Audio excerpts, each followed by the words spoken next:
ఇవాళ BRS MLC కవితను ED రెండో రోజు విచారించనుంది. ఢిల్లీ లిక్కర్ పాలసీ కేసులో 100 కోట్ల రూపాయల ముడుపుల వ్యవహారంపై ప్రశ్నించనుంది ఈడీ. దీంతో పాటు ఇవాళ కవిత భర్త అనిల్ పిఏను ఈడీ విచారించనుంది. కవిత పాత్రకు సంబంధించి అరుణ్ రామచంద్ర పిళ్ళై, ఆడిటర్ బుచ్చిబాబు, మాగుంట రాఘవ, శరత్ చంద్రారెడ్డి వాంగ్మూలాల ప్రకారం కవిత ద్వారా సమాచారాన్ని ఈడీ ధృవీకరించనుంది.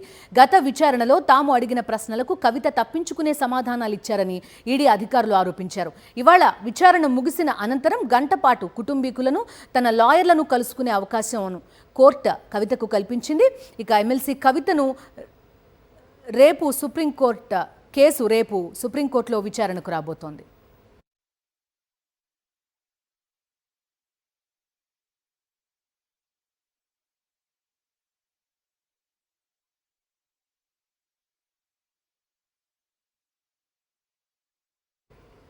ఎమ్మెల్సీ కవిత కేసుకు సంబంధించి విచారణ ఏ విధంగా సాగుతోంది? ఈడీ విచారణ, దాంతోపాటు అటు హరీష్ రావు, కేటీఆర్ ఢిల్లీలోనే ఉన్నారు.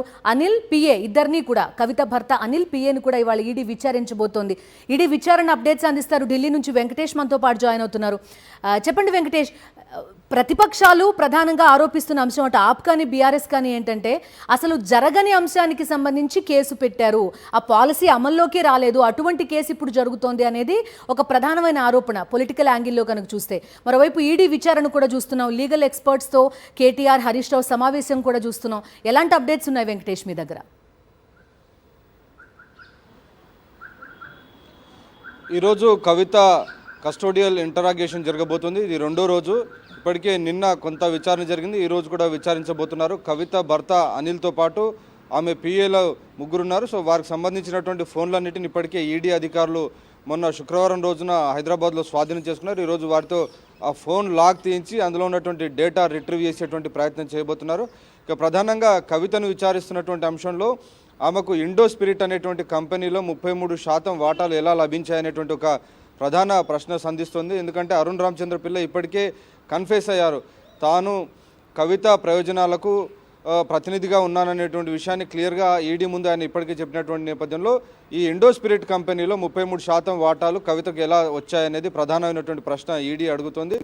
వాటితో పాటు ఈ 100 కోట్ల రూపాయల ముడుపులను ఏవైతే అరవింద్ కేజ్రీవాల్, ఢిల్లీ సీఎం అరవింద్ కేజ్రీవాల్కు పార్టీ ఫండ్గా అందజేస్తామని చెప్పారో అందులో 25 కోట్ల రూపాయలు ఇప్పటికే మాగుంట రాఘవ, ప్రస్తుతం తెలుగుదేశం పార్టీ నాయకుడిగా ఉన్నటువంటి మాగుంట శ్రీనివాసులు రెడ్డి తన తనయుడు మాగుంట రాఘవ ద్వారా 25 కోట్ల రూపాయలను ఇప్పటికే అందజేశాడు ఆమ్ ఆద్మీ పార్టీకి. దానికి సంబంధించినటువంటి వివరాలన్నిటిని కూడా అభిషేక్ బోయినపల్లి కానీ అలాగే కుమరన్ వీరందరూ కూడా ఈడీ వద్ద ధృవీకరించారు. తాము ఇచ్చాము, కవిత ఇచ్చినటువంటి సూచన మేరకు మాజీ ఆడిటర్ బుచ్చిబాబు ద్వారా వారు చెప్పినటువంటి ప్లేస్లో చెప్పినటువంటి టైంకి ఇచ్చామనేటువంటి విషయాన్ని ఇప్పటికే ఈడీ అధికారులకు చెప్పారు. సో ఈ అంశానికి సంబంధించి కవిత నుంచి ఈ అంశాన్ని కన్ఫర్మ్ చేయాలన్నది రెండవ ప్రశ్న. సో వీటితో పాటు మూడవ ప్రశ్న, ఈ ఫోన్లలో ఉన్నటువంటి డాటాను పూర్తిగా ధ్వంసం చేశారు.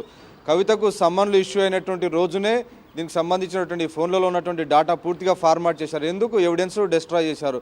ఈ మూడు అంశాలపైన ప్రధానంగా ఈడీ కవితను ప్రశ్నలు అడుగుతుంది. సో గతంలో అడిగిన సందర్భంలో కవిత దీనికి సంబంధించి బుకాయించేటువంటి సమాధానాలు చెప్పారు, తనకు తెలియదని, తనకు ఎటువంటి సంబంధం లేదనేటువంటి అంశాన్ని చెప్పారు. నిజానికి ఈ అంశాలకు సంబంధించి బుచ్చిబాబు, మాగుంట రాఘవ మధ్య జరిగినటువంటి వాట్సాప్ చాట్ను కవితకు చూపించారు. సో ఈ వాట్సాప్ చాట్కు సంబంధించి మేడం 33% అనేటువంటి విషయాన్ని ఇందులో ఉంది. ఎవరు ఆ మేడం అంటే కవిత అని క్లియర్గా ఇటు అరుణ్ రామచంద్ర పిల్ల చెప్పినటువంటి విషయాన్ని ఈడీ అధికారులు కవితకు చెప్తున్నారు. కానీ కవిత దాన్ని అంగీకరించడం లేదు. సో దాని ఫలితంగానే ఈరోజు ఈడీ కస్టడీలోకి తీసుకొని ఆమెను ఇంట్రాగేషన్ చేస్తుంది. సో ఈ వారం రోజుల పాటు ఈడీకి అవకాశం ఉంది.